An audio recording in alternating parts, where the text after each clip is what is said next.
जय हिंद दोस्तों। इस वीडियो में हम BA 6 सेमेस्टर राजनीति शास्त्र के थर्ड पेपर, जिसका कोड पोल 307 है तथा जिसका शीर्षक इंटरनेशनल रिलेशंस है, के सत्र 2023-24 के प्रश्न पत्र का अवलोकन करेंगे। यह वीडियो आगामी परीक्षा में शामिल होने वाले परीक्षार्थियों हेतु अति उपयोगी होगा, इसलिए इस वीडियो को पूरा जरूर देखें। चलिए शुरू करते हैं। क्वेश्चन नंबर 1, अंतर्राष्ट्रीय राजनीति के यथार्थवादी सिद्धांत के मूल्य क्या हैं? इसका राइट आंसर ऑप्शन डी होगा, उपरोक्त सभी। राष्ट्रीय सुरक्षा, राज्य का अस्तित्व, राज्य की संप्रभुता, सभी यहाँ पर सही हैं। क्वेश्चन नंबर 2, यथार्थवादी परंपरा किसके माध्यम से शक्ति एवं सुरक्षा हासिल करने पर केंद्रित है? बी ऑप्शन यहाँ पर करेक्ट है, राजनीतिज्ञ। क्वेश्चन नंबर 3, किसके प्रभाव में नव यथार्थवाद विकसित हुआ? ए ऑप्शन इसका करेक्ट आंसर होगा, केनेथ वाल्ज। क्वेश्चन नंबर 4, अंतर्राष्ट्रीय राजनीति का कौन सा सिद्धांत मुख्य रूप से यूरोपीय एकीकरण के कारण उत्पन्न हुआ? इसका राइट आंसर ऑप्शन बी है, प्रकार्यवाद।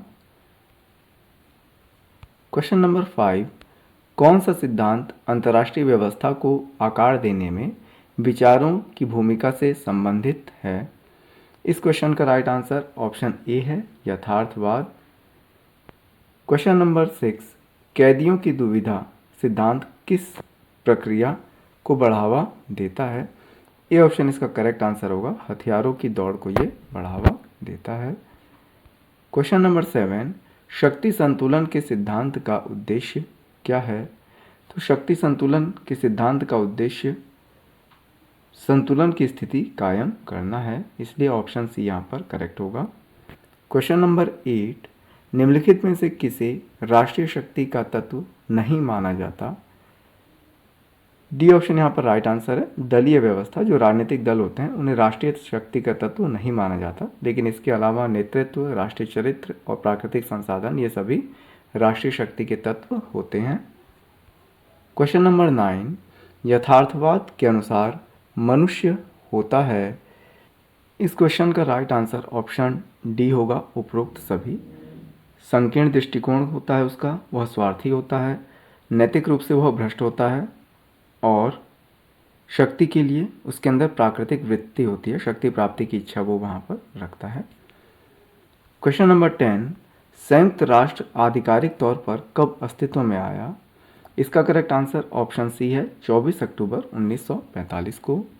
क्वेश्चन नंबर 11, कौन संयुक्त राष्ट्र का मुख्य प्रशासनिक अधिकारी है? तो संयुक्त राष्ट्र के मुख्य प्रशासनिक अधिकारी को महासचिव कहा जाता है, बी ऑप्शन यहाँ पर करेक्ट होगा। क्वेश्चन नंबर 12, निम्नलिखित को सुमेलित कीजिए। इसमें आप देखेंगे विश्व बैंक का जो निर्माण है वह 1945 में होता है, विश्व व्यापार संगठन 1995 में आता है, NPT आपका 1970 में हस्ताक्षर के लिए आता है और रासायनिक हथियार निषेध संधि ये आपका 1997 से संबंधित है। ऑप्शन यदि हम यहाँ पर आप देखें तो ए यहाँ पर करेक्ट होगा, क्योंकि विश्व बैंक आपका जो है वो 1945 में आता है। क्वेश्चन नंबर 13, प्रथम विश्व युद्ध के कारण निम्नलिखित में से किस साम्राज्य का विघटन हुआ? सी ऑप्शन इसका करेक्ट आंसर होगा, रूस का।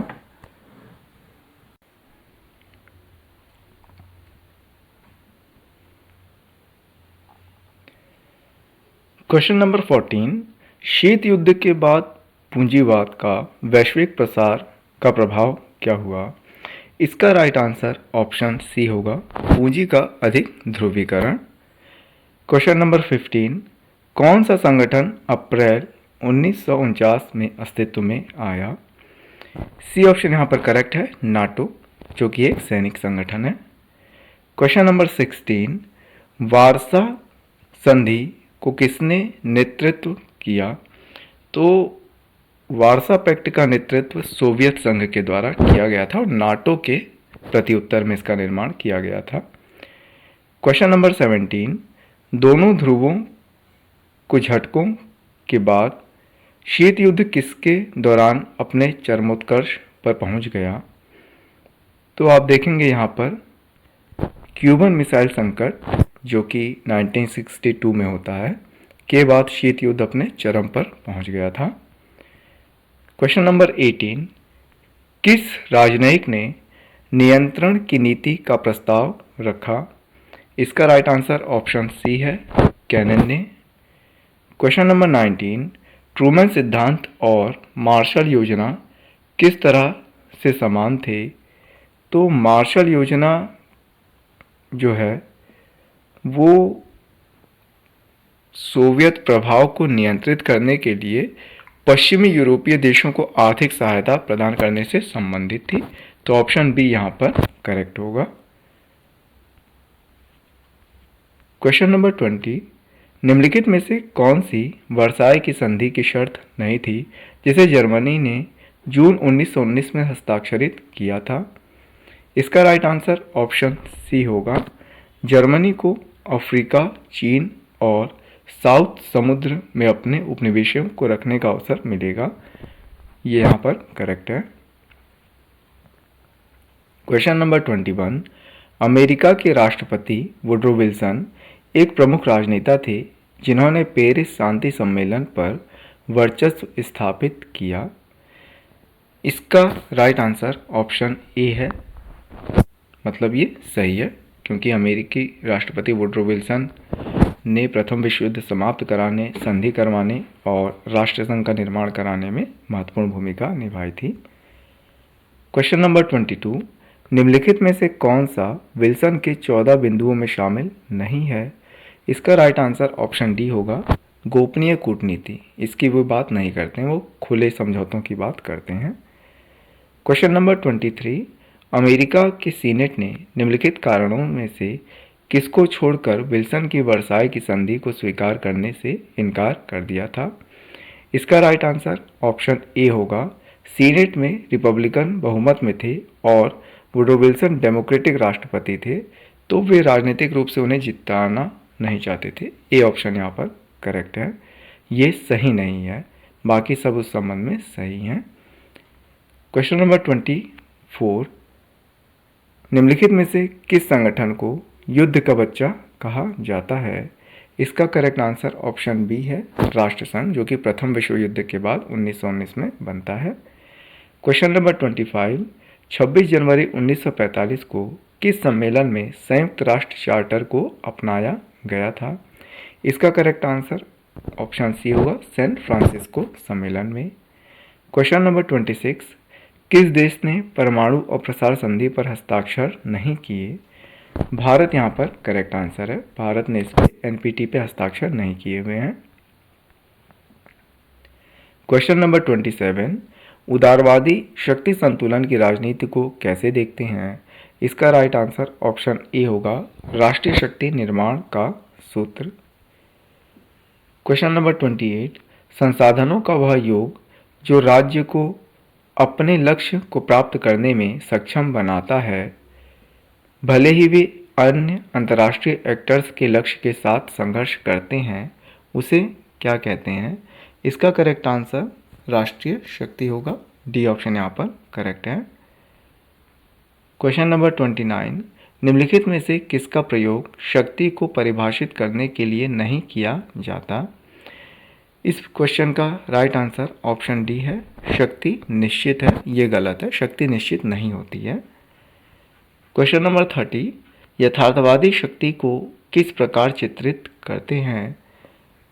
ये ऑप्शन यहाँ पर करेक्ट है, जीरो सम गेम, शून्य चयन खेल के रूप में। Question number 31, atoms for piece से क्या तात्पर्य है? तो एटम्स फॉर पीस या शांति के लिए अणु जो है वो आइजनहावर, जो कि अमेरिकी राष्ट्रपति थे, उनसे संबंधित है, इसलिए सी ऑप्शन यहाँ पर करेक्ट होगा। आइजनहावर के उस भाषण का शीर्षक है जिसने IAEA को विकसित किया। क्वेश्चन नंबर 32, निम्नलिखित में से कौन सा निशस्त्रीकरण से संबंधित नहीं है? तो साल्ट, NPT, CTBT ये निशस्त्रीकरण से संबंधित हैं, लेकिन नाटो निशस्त्रीकरण से संबंधित नहीं है क्योंकि ये एक सैन्य संगठन है। क्वेश्चन नंबर 33, अंतर्राष्ट्रीय संबंधों में उदारवादी दृष्टिकोण के प्रतिपादक कौन थे? इनमें से डी ऑप्शन आपका करेक्ट है, के.जे. होल्स्टीन।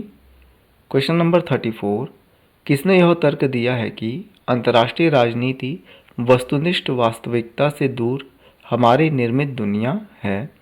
इस क्वेश्चन का राइट आंसर ऑप्शन सी है, आदर्शवादी। क्वेश्चन नंबर 35, संयुक्त राष्ट्र सुरक्षा परिषद में कितने अस्थायी सदस्य हैं? तो अस्थायी सदस्य 10 हैं। कुल वहाँ पर 15 सदस्य होते हैं, जिनमें से 5 स्थायी होते हैं और 10 अस्थायी होते हैं। क्वेश्चन नंबर 36, संयुक्त राष्ट्र का कौन सा अंग सभी सदस्यों से बना है? बी ऑप्शन इसका करेक्ट आंसर होगा, महासभा, जिसमें सभी देशों के प्रतिनिधि जाते हैं। क्वेश्चन नंबर 37, अमेरिका ने किस वर्ष एंटी बैलिस्टिक मिसाइल संधि से अलग हुआ है? क्वेश्चन नंबर 38, अंतर्राष्ट्रीय संबंधों में सिस्टम थ्योरी या व्यवस्था सिद्धांत की शुरुआत किसने की थी? इसका राइट आंसर ऑप्शन बी होगा, मार्टिन कैपलान ने। क्वेश्चन नंबर 39, प्रोपेगेंडा किसका साधन है? तो प्रोपेगेंडा आप देखेंगे तो राष्ट्रीय हित का साधन है, इसलिए ऑप्शन बी यहाँ पर करेक्ट होगा। क्वेश्चन नंबर 40, संयुक्त राष्ट्र महासभा ने शांति प्रस्ताव के लिए एकता प्रस्ताव, हालांकि ये गलत लिखा हुआ, शांति के लिए एकता प्रस्ताव है, को अपनाया था। तो ये 1950 में कोरिया संकट के दौरान अपनाया गया था। ए ऑप्शन यहाँ पर करेक्ट होगा। क्वेश्चन नंबर 41, द्वितीय विश्व युद्ध कहाँ आरंभ हुआ? तो द्वितीय विश्व युद्ध यूरोप में आरंभ हुआ था। क्वेश्चन नंबर 42, द्वितीय विश्व युद्ध आरंभ हुआ, यह सितंबर 1939 में आरंभ होता है। क्वेश्चन नंबर 43, पहला परमाणु बम किस शहर में गिराया गया था? तो हिरोशिमा में 6 अगस्त को लगभग गिराया गया था और नागासाकी में 9 अगस्त को गिराया गया था। क्वेश्चन नंबर 44, रिचर्ड स्नाइडर संबंधित हैं। तो रिचर्ड स्नाइडर का जो संबंध है वह निर्णय निर्माण सिद्धांत से है, डिसीजन मेकिंग थ्योरी से है। Question number 45, politics among Nations पुस्तक के लेखक कौन है? यह बहुत फेमस बुक है इंटरनेशनल पॉलिटिक्स की और इसके राइटर जो है वो मार्गेनथाउ हैं, हांस जे मार्गेनथाउ। क्वेश्चन नंबर 46, मार्गेनथाउ ने यथार्थवाद के कितने सिद्धांतों का उल्लेख किया है? तो मार्गेनथाउ यथार्थवाद के कुल 6 सिद्धांतों की बात करते हैं, इसलिए बी ऑप्शन यहाँ पर करेक्ट होगा। Question number 47, the theory of game and economics behaviour पुस्तक के लेखक कौन है? यह बुक न्यूमैन और ऑस्कर मार्क्सटन द्वारा लिखी गई है। ए ऑप्शन यहाँ पर आपका करेक्ट है। क्वेश्चन नंबर 48, किसने कहा है कि अंतर्राष्ट्रीय राजनीति शेष राजनीति की तरह शक्ति के लिए संघर्ष है? डी ऑप्शन इसका करेक्ट आंसर होगा, मार्गेनथाउ ने। क्वेश्चन नंबर 49, मार्टिन कैपलान ने अंतर्राष्ट्रीय व्यवस्था के कितने मॉडल बताए हैं? तो मार्टिन कैपलान अंतर्राष्ट्रीय व्यवस्था के 6 मॉडल की बात करता है। लास्ट क्वेश्चन आपका है, द्वितीय विश्व युद्ध के बाद विश्व निम्न 2 गुटों में बंट गया। तो 2 गुट जो आपके थे वो थे यूएसए और यूएसएसआर, और इन्हीं के बीच में शीत युद्ध चल रहा था, कोल्ड वार चल रहा था। इसी प्रकार के अन्य वीडियो देखने के लिए हमारे YouTube channel learn to earn with Praveen को सब्सक्राइब करें। जय हिंद, जय भारत।